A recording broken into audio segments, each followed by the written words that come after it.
Greetings in Islam. European power which secures possession of the Moorish Empire would virtually control the entrance to the Mediterranean, that is to say, of the international highway of the Orient. Indeed, France, which is of all the foreign powers the one most strongly bent on adding Morocco to her Algerian and Tunisian dependencies, would, if possessed of Tangiers and of the coastline along the northernmost point of Africa, have virtually realized that fantastic dream, which is the theme of so many French writers and public speakers, namely, the conversion of the Mediterranean into a great French lake. The power colonial party at Paris makes no secret of its determination to secure the Moorish Empire, and the activity of its intrigues in the Sultanate led some time ago the late Prime Minister of Spain to announce in the course of a public speech in Madrid that his government would oppose any attempt on the part of France to annex the Moorish Empire.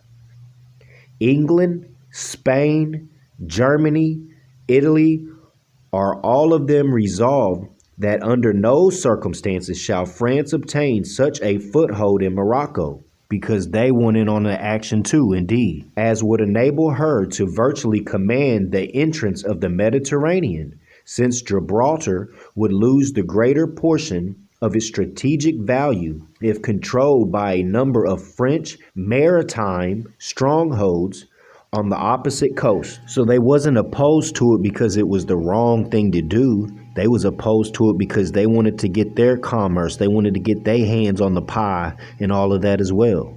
It wasn't about morals or what's right. It was about might is right. France is equally determined that neither Spain nor any other foreign power shall acquire a predominant influence in Morocco, since it would interfere with the fulfillment of her resolve to sooner or later add the Moorish Empire to her colonial dependency. Pay attention to the newspapers, Moors. I'm going to make the Europeans tell the truth.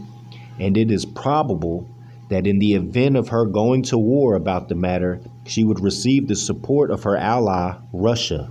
Again, here we go. Russia was assisting against Israel, and as far as Egypt, what we read on the last demonstration, and then now we hear that Russia would assist with the Moorish Empire. That is why no foreign power can afford to interfere in Morocco just at present, or to lend a helping hand to the young Sultan in his struggle for civilization and for enlightenment against the forces of fanaticism and barbarism.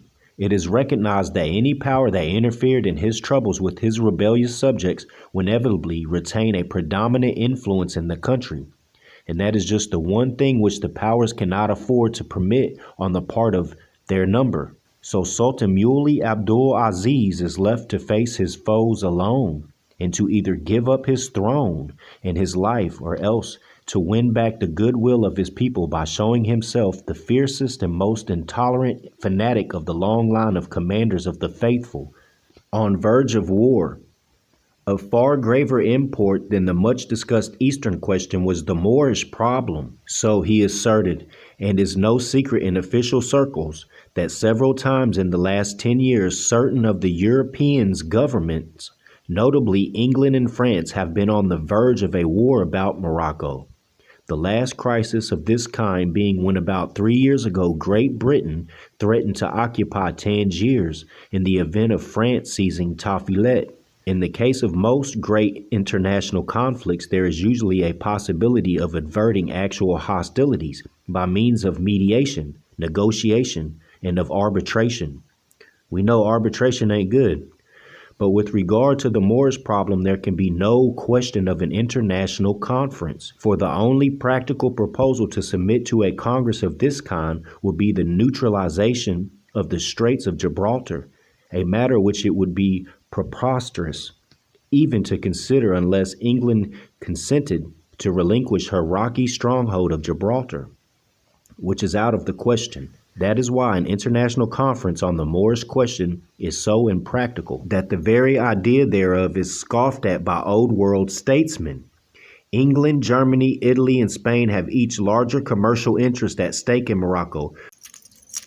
I would like to move on to the Mohammedans are looking for the advent of a Moorish Messiah. Now, those who study here at the Amexem Almanac seen the image of Noble Drew Ali, and I cropped this and I put it in front of him from 1882. But you can't see the newspaper or anything. All you see is the crop. So, I have people commenting saying that I typed this and made this up. So we're going to pan out so you can see this. The Mohammedans are looking for the advent of a Moorish Messiah. It is claimed by their prophet, which was Muhammad. He gave intimation of such a one, and it seems that for the past 25, 5 on the left, 2 on the right, years, the report of his coming has been industriously circulated through the Moorish Muslim world. So we're going to pan out, and you're going to see that this is from 1882. And I didn't make this up or type it and make it look like a newspaper. Like, come on, man. Y'all are getting desperate out there. Peace and love to all my brothers and sisters, my Moors, my Muslim sons, Celtics, Teutonic, whatever. Islam to all my brothers. We all united and one with Allah. Divine honors to Prophet Noble Drew Ali and the Moorish divine and national movement of the world. Praise be to Allah, brothers and sisters. Amexem Almanac.